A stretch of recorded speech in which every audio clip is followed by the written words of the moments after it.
Assalamualaikum warahmatullahi wabarakatuh. Saya Dava Malik Gibran dari kelas 11 TKJ 1 akan mempresentasikan hasil praktik kerja lapangan di PT Amfibi Studio Motion EMA.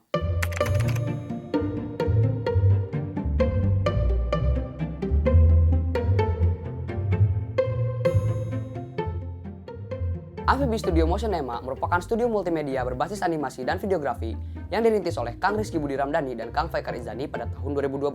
Oke, mari kita kembali ke tahun 2011. Bermula pada saat Kang Rizky Budi Ramdhani meminta bantuan kepada Kang Faikar Izani untuk mengerjakan video profile di Cafe ITB.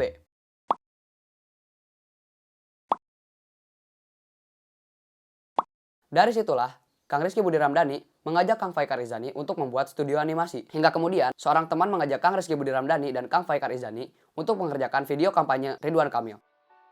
Dengan segala keterbatasan dan kerendahan hati, izinkan saya berjuang untuk mewujudkan mimpi sederhana tapi mulia tadi dengan berkompetisi dalam pemilihan Wali Kota Bandung 2013-2018. Dari video kampanye Ridwan Kamil, para klien mulai berdatangan. Dan sekarang, Amfibi Studio telah memiliki kantor yang berlokasi di Jalan Mars Barat 5, nomor 11.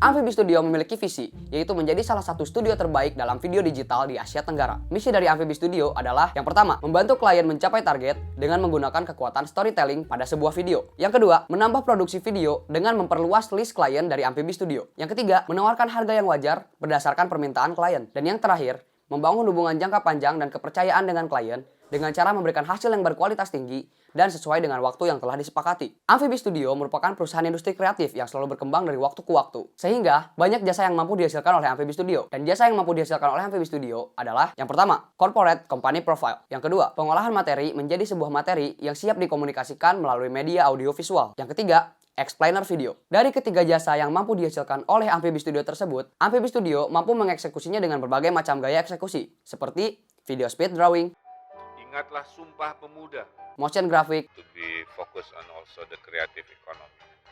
experimental video, Bisa melaksanakan program dan kegiatan shooting, Jiwa-jiwa kreatif menjadi garda terdepan LAN dan dome content. pada suatu hari yang cerah.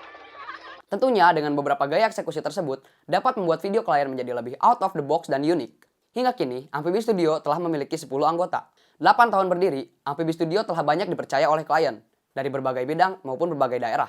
Membahas soal teknis pelaksanaan, PKL di Amfibi Studio tidak serumit di beberapa instansi yang ditempati oleh teman sekelas saya. Waktu pelaksanaan PKL di Amfibi Studio dimulai dari tanggal 16 Desember 2019 dan berakhir pada tanggal 13 Maret 2020. Yang saya suka dari studio ini adalah Amfibi Studio tidak mewajibkan para pegawainya dan peserta PKL menggunakan seragam yang formal. Dengan 5 hari kerja mulai dari Senin hingga Jumat dan 8 jam waktu kerja dari pukul 9 hingga 5 sore. Break time pada pukul 12 siang. Ada beberapa tata tertib di Amfibi Studio. Yang paling penting adalah tepat waktu 8 jam kerja apabila menginap di kantor, dapat bertanggung jawab atas segala kebersihan dan keamanan kantor, dan tentunya harus dapat menyelesaikan tugas yang diberikan secara tepat waktu. Pada proses kerjanya, Amfibi Studio memiliki workflow sendiri. Di proses kerja tersebut terdapat 3 tahap, yaitu pre-production, production, dan post-production. Di tiap tahap tersebut terdapat beberapa proses kerja yang berbeda-beda. Maka kita masuk ke fase pertama, yaitu pre-production. Di pre-production terdapat 3 proses untuk membentuk suatu video. Yang pertama, project confirm. Di sini, sebagai proses awal dalam menerima sebuah project dari klien untuk mengetahui apa yang klien inginkan, mengetahui apa yang dibutuhkan oleh klien, dan menentukan harga yang sesuai dengan keinginan klien. Yang kedua, ada research atau data collecting. Setelah mengetahui keinginan klien,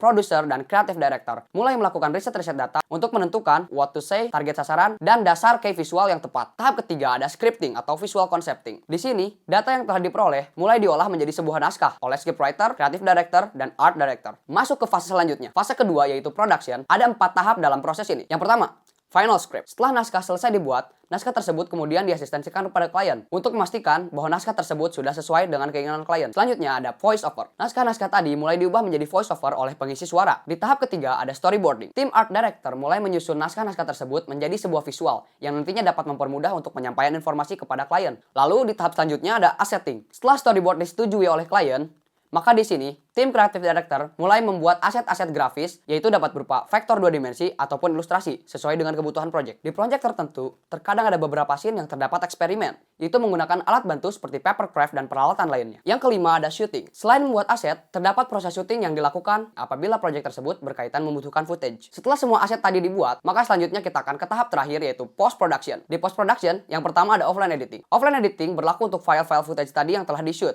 Footage tersebut kemudian diedit dan mulai disusun dengan cara mengcut video dan menyesuaikan timingnya bersamaan dengan voiceover. Lalu selanjutnya ada compositing. Di sini, tim motion designer mulai menggerakkan aset-aset grafis tadi menjadi sebuah animasi. Selanjutnya, music composing. Agar video terlihat lebih interaktif, maka dibutuhkan background musik untuk pengiring video selama diputar. Musik yang dibuat pun harus sesuai dengan mood video tersebut. Tahap selanjutnya ada online editing. Di proses ini, setelah video diedit, maka tinggal menambahkan beberapa efek seperti color grading, VFX, dan sound effect. Di tahap terakhir ada final rendering. Setelah video selesai diedit, maka Amfibi Studio akan memberikan preview 1 untuk meminta pendapat dan saran. Apabila ada kekurangan, maka akan kembali ke proses editing dan memberikan preview kedua. Setelah dirasa cukup, maka akan dirender dalam 3 kualitas yaitu SD, HD, dan Full HD.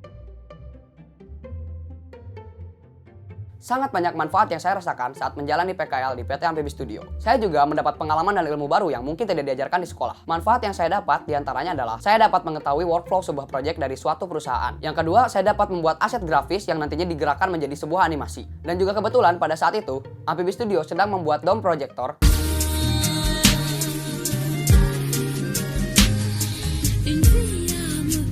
dan saya diminta turun langsung untuk membantu dalam proses pengerjaannya. Untuk menjawab pertanyaan dari pihak sekolah, yang pertama, bagaimana implementasi sistem IT pada kantor tersebut? Terdapat PC di setiap unit kerja yang tentunya memiliki spesifikasi yang tinggi untuk kebutuhan editing. Printer yang sudah terintegrasi dengan LAN, router 3-band yang kecepatannya mencapai 250 MB per second, dan juga UPS di tiap PC untuk membackup sebuah data apabila terjadi hal-hal yang tidak diinginkan. Lanjut ke pertanyaan kedua, apakah saya merasa siap untuk kerja?